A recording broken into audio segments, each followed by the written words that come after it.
Hey guys, it's Ben Clark and we're here at Queen City Clay, and we talk a lot about pulling handles off of mugs, and most people, when they're having troubles with that, it's not with the pulling portion, it's with the prep work. So I want to go through that with you real quick. So I want you to roll that clay into a decent ball shape and then find a nice rounded portion of that. Put that on top of your hands and make that V shape with your two hands so that when you roll that back and forth, it flattens out a little bit and forms a carrot shape. You're going to look at this end and you see how this is a little bit beat up. If I just do a little bit of work to make it almost a football shape on the edge, still rounded on both sides, but narrow here, wider here, narrow here. Then I'm ready to lengthen it slightly. So I have index fingers on the bottom, thumbs on top, and I am not pinching at all. I am freezing this shape in my hands and pushing toward the center. And then I walk back just half a finger width and push again, and push again, and push again. And you'll see it's actually lengthening the handle as I do that. It'll create this spine, and that spine you can just flatten with your thumb and index finger all the way down. So now I have a slightly tapered shape, and you can see it's thicker in the middle and gradually thinner out to the edges. And I'm at this point ready to attach this to my pulling surface. So with our students, what we decide to do is go through the scoring process and see whether they can attach it to their slip bucket and pull their slip bucket across the table with some water in there to make sure their attachment is good. So with this surface, I'll take a needle tool and I'll really scrape into it crossways and then at a diagonal, and then go the other diagonal. Really tear it up. And if I'm doing this on a mug, I will do the same thing. All right, I'll tear that surface up as well.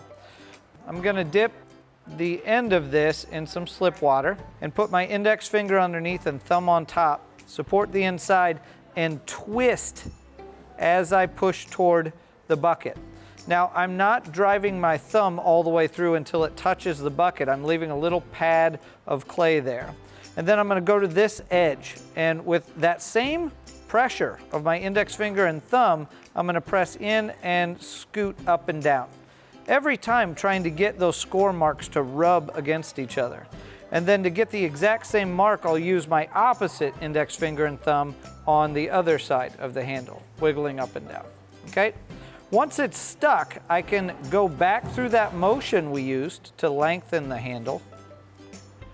All right, working my way down and then thinning that spine. And I almost have a finished handle already, plus that attachment is strong enough that I can pull that water bucket with water and slip in it across the table without this coming off. And that's just on a flat piece of plastic, so the suction is creating all the strength we need, okay? Now, once you get to this point, you're ready to flip your mug upright and do the actual pull. So I'm going to make that connection to my real mug now, and you can see that.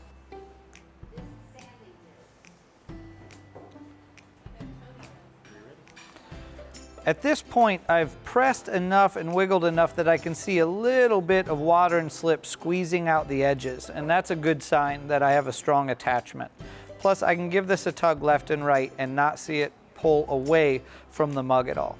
There are a couple things I need to work on. I have my thumb prints up here, which are like an animal paw print, and sometimes I like to flatten that out. And I also want to look at this bottom connection here, and so I'm going to flip this up and add a little bit of water to my thumb and just smooth that out and bring it down to the mug a little bit more. All right, now at that point, I'm ready to hold the mug up in the air and do the final pulling for the handle.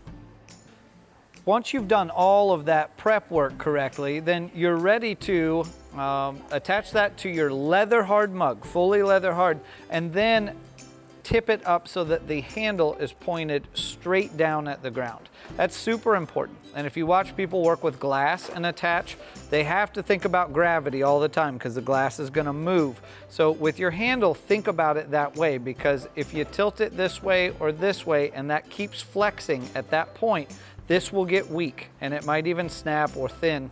So I want to keep that pointed straight down, and I'll generally hold it like this so I'm supporting the mug close to where I'm applying downward pressure.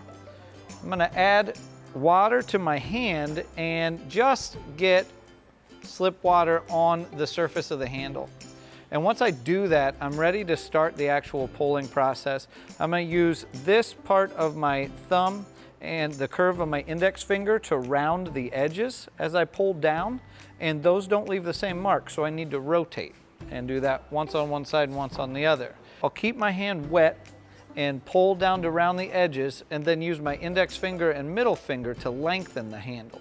Very quickly pulling down the handle to smooth it and lengthen it. Then you'll get into a rhythm where you can round the edges, lengthen the handle, round the edges, lengthen the handle. Never squeezing really hard where that connection point is, all right?